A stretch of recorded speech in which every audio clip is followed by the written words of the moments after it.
ពេញវ័យភ្លាមតារាសម្ដែងវ័យក្មេងស្រកកគ្នាវ៉ាន់វីតានិងជូលីបើកបង្ហាញគូស្នេហ៍ពេញមុខត្រៀមចាំថ្ងៃពិសេសចានិយាយដល់តារាសម្ដែងវ័យក្មេងលេចមុខលើវិស័យសិល្បៈស្រកកគ្នាអ៊ូនវ៉ាន់វីតានិងជាវ៉ាន់ពុទ្ធេលីហៅជូលីចាត្រូវបានមហាជនស្គាល់និងទទួលបានប្រជាប្រិយភាពខ្លាំងចាប់តាំងពីកំឡុងឆ្នាំ2017និង2018មកម្ល៉េះកាលនោះគេចាំបានថាជូលីបានសម្ដែងក្នុងរឿងពស់កេងកងតួអង្គកូនពស់កេងកងនិងអ៊ុនវ៉ាន់វីតាចាសម្ដែងក្នុងរឿងផ្កាថ្ម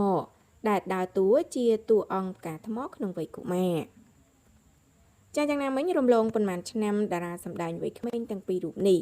កាន់តែប្រែប្រួលសម្រស់ចាប្លែកខ្លាំង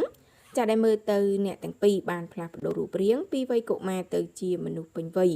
រូបរាងស្រស់ស្អាតប្លែកភ្នែកជាពិសេសចាខណៈចូលវ័យខ្ទង់ចា20ជាងកាន់តែតុបតែងខ្លួនលេងស្ទីលខ្ញងចាស្អាតខ្លាំងក្នុងវ័យពេញក្រមុំចាំមកទល់ពេលនេះក្រៅពីវិស័យសិល្បៈវ៉ាន់វីតានិងជូលីក៏កំពុងទទួលបានការចាប់អារម្មណ៍ខ្លាំងចាតកតងនឹងជីវិតឯកជនរបស់អ្នកទាំងពីរជាពិសេសរឿងរ៉ាវស្នេហាដែលអ្នកទាំងពីរបានបើកបង្ហាញចំណងស្នេហ៍ទាំងវ័យក្មេងជាមួយចាបុរសរូបសង្ហាសុទ្ធតែជាអ្នកសិល្បៈដូចគ្នាទៀតផងចាទី1គឺអ៊ុនវ៉ាន់វីតាចំណងស្នេហារបស់អ៊ុនវ៉ាន់វីតាត្រូវបានគេដឹងថា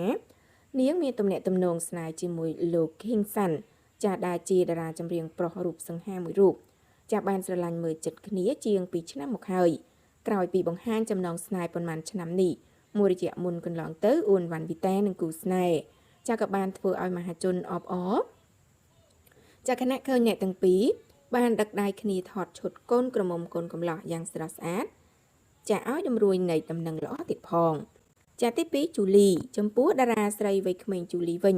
ទៅតែធ្វើឲ្យចាអ្នកគាំទ្រចាប់អារម្មណ៍ខ្លាំងក្រោយបានឃើញនាងចានឹងតារាចម្រៀងរ៉េបវ័យក្មេងពន្លកថ្មីលោកអូជីហ្គូដិន